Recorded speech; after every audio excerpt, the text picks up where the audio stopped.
I mean, this is bad.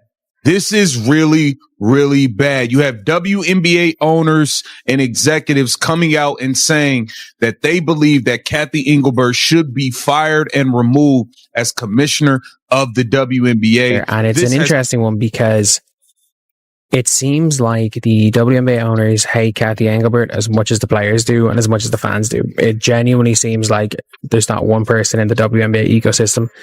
Okay. Because this is insane. The WNBA isn't just heating up, it's straight up burning to the ground. And guess who's standing there holding the torch? Yep, Commissioner Kathy Engelbert herself. After her spectacularly tone-deaf comments about Caitlin Clark, it's not only the players and fans losing it, now even the owners have turned their backs. The players already can't stand her, the fans boo her out of arenas, and insiders swear she's barely clinging to that commissioner's chair by a single thread. So here's the million-dollar question. Does Kathy Engelbert actually deserve to be replaced, or is she just taking the fall for a league that's been messy for years? Stick around because we're about to expose exactly how this drama turned into a full-blown meltdown behind the scenes. Interview on V116-149. So, yeah, it's official. WNBA changes a must. Have the owners lost faith in Kathy Engelbert? She was obviously booed off. It says once you have that kind of fighting with your best players, one team exec said, it's a death spiral. Tensions grew throughout the WNBA season as players and coaches expressed frustration with officiating, and as CBA negotiations intensified, but with the conversation shifted especially towards Engelbert during the semi-finals. Obviously, we know about Fee's exit interview and the Caitlin Clark talk, and Kathy Engelbert basically said it wasn't true. And oh yeah, it's official. WNBA Commissioner Kathy Engelbert is deep in panic mode after months of non-stop disasters. We're talking nightmare officiating, ticked-off players, garbage communication, and, of course, those legendary Caitlin Clark comments that blew everything up. At this point, it feels like the entire league has hit its breaking point. But here's the real twist.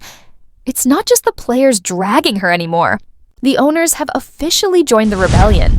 According to ESPN, several team owners privately confessed they've lost every ounce of faith in her leadership. And get this.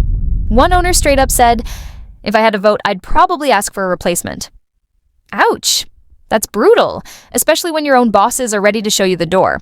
Things really went nuclear during the semifinals when tensions between Engelbert and the players finally exploded. They were already furious about the refs, the awful travel, and the glacial pace of the CBA talks. Then the commissioner went ahead and poured a full tank of gas. If you fire her now, it's admitting weakness. It's a terrible look for the NBA, another owner said. I can't stand what Collier did. That was a private conversation. It makes me not want to fire her, even though I think she should be fired. Yeah, that's a pretty good point. Like, even if Kathy should be fired, the NBA aren't going to fire Kathy Engelbert because it makes them look weak. Remember that wild controversy from the Nafisa Collier interview?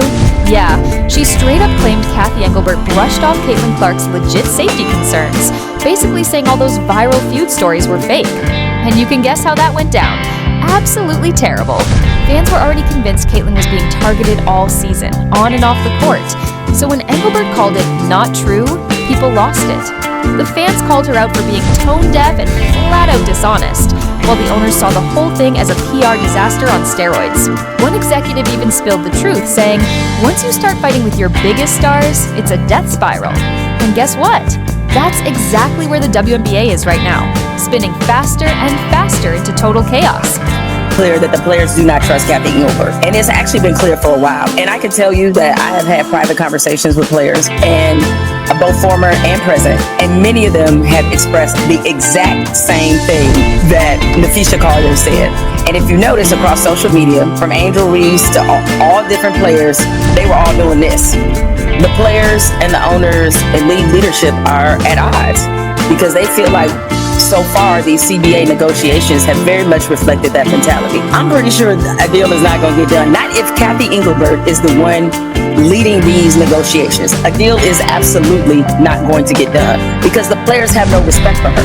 He is probably thinking the same thing that I'm thinking, in that this leadership can't continue if it's like this. And so this is her and the players' way of getting Kathy Engelbert. Engelbert was already the league's least favorite person among players. They've blamed her for everything. awful refs, microscopic rosters, charter flight drama, and marketing so weak it could barely fill a tweet. But now, she's managed to lose the only people who mattered, the ones writing the checks. And oh boy, it gets uglier. The owners think her so-called business genius actually tied the league in knots. Back in 2022, she bragged about raising a massive $75 million in funding. Sounds impressive, right? Except she did it by selling off 16% of the WNBA to outside investors. Translation, she handed strangers a big slice of control. And now that brilliant move is coming back to bite everyone hard. Some owners say it made everything slower, messier, and totally unworkable. One insider didn't even sugarcoat it, saying, "That capital handcuffed us more than it helped." Brutal. The same people who once backed her are now calling that deal a colossal mistake. And as if the bad business wasn't enough, there's her attitude. Legendary for all the wrong reasons. Multiple owners and execs describe Engelbert's communication style as, how do we say this politely, completely condescending. One source even said she's got a nasty tone when anyone questions her. Translation, she talks down to everyone like she's the smartest person in the room and nobody's buying it anymore. One of the lasting images of the WNBA season was Engelbert getting relentlessly booed by the crowd at Phoenix's Mortgage Matchup Center during the Aces Championship Trophies presentation. A smaller group of fans continued the ruckus as she walked off the court into a tunnel. They was booing her, they was flicking her off, all types of stuff. She got absolute just cold, hard truth. And to make this train wreck even worse, Engelbert reports directly to NBA Commissioner Adam Silver, who, let's be real, seems to be her only fan left. He actually told the media, "Kathy has presided over some of the strongest growth in WNBA history." Sounds great on paper, right? Except everyone inside the league rolled their eyes because that so-called growth isn't because of Kathy. It's happening in spite of her. It's powered by megastars like Caitlin Clark, Angel Reese, and Aja Wilson, who are the real reason fans are showing up. The fans see it, the players feel it, and now the owners are finally saying it out loud. One even admitted, she's done some good for business, but she's lost the locker room. And that's the death sentence right there, because once you lose the trust of both your players and your owners, the game's already over. But Adam Silver, he's not moving an inch. Why? Exactly. That's the perfect way to describe how deep this chaos has gotten. At this point, the entire league feels like it's being held hostage by optics and ego, not leadership or progress. The NBA doesn't want to fire Kathy Engelbert because it would make them look weak, even though keeping her makes them look clueless. One owner literally said it. Firing her now would be an admission of failure, and Adam Silver's pride is what's keeping her in that chair.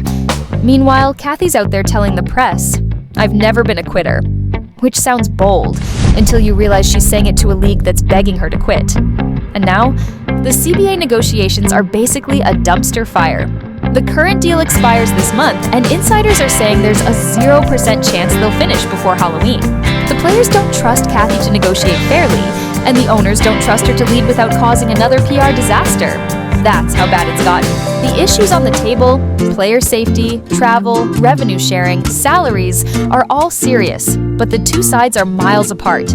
Players like Chelsea Gray and Brianna Turner are already saying the new offers aren't even close to acceptable. They want fair pay, better conditions, and more investment. Meanwhile, the owners are split down the middle. Half want to spend more, half want to cut back, and Kathy's stuck in the middle, alienating both sides. One executive even joked, "At this rate, we'll get the CBA done right after pigs fly over Madison Square Garden."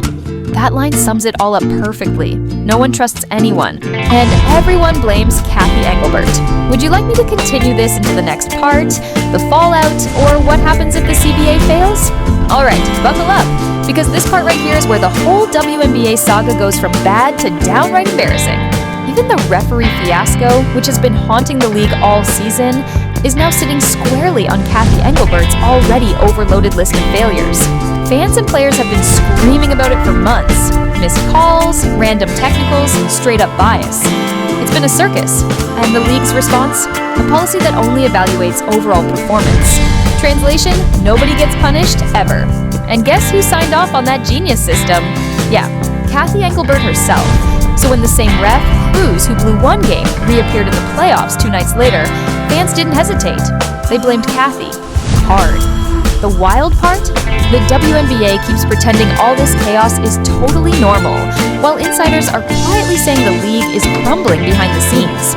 And now that even the owners are whispering about replacing her, everyone's just waiting for the NBA to step in. But here's the twist. They won't fire her yet. They'll wait until after the CBA deal gets signed, just so it doesn't look like a total meltdown. Because once again, Adam Silver refuses to look weak. So instead of fixing the disaster, they're just performing damage control theater. But let's get real, nobody's buying it anymore. The players are angry, the owners are exhausted, the fans are done, and the commissioner is completely out of touch. What we're watching right now isn't leadership, it's a slow-motion collapse. Behind closed doors, team owners are finally saying what fans have been yelling all season. Cathy Engelbert has lost control. She's lost the players, she's lost the owners, and the only person still defending her? Adam Silver, the man more obsessed with optics than outcomes. Multiple owners have called her exhausting, condescending, and tone-deaf. One even sighed, the league feels like it's running on autopilot. And honestly, that's the perfect summary. Under Engelbert, the WNBA has become a case study in missed opportunities. Caitlin Clark shattered every viewership record, brought in millions of fans, sold out arenas, and dominated headlines. And instead of celebrating the biggest boom in league history, the WNBA acted like it was a problem. Then came Cathy's ultimate blunder, those dismissive comments about Caitlin's treatment and the so-called myths around her struggles. Alright, this is where the whole story completely detonates, the moment Cathy Engelbert's words set the WNBA on fire. She essentially told fans and players, nothing to see here, except, well, everyone was seeing it. The hard fouls, the biased officiating, the deafening silence from the league every time Caitlin Clark got knocked to the floor. So when Cathy dismissed all of that as not true, it didn't just sound bad. It exposed exact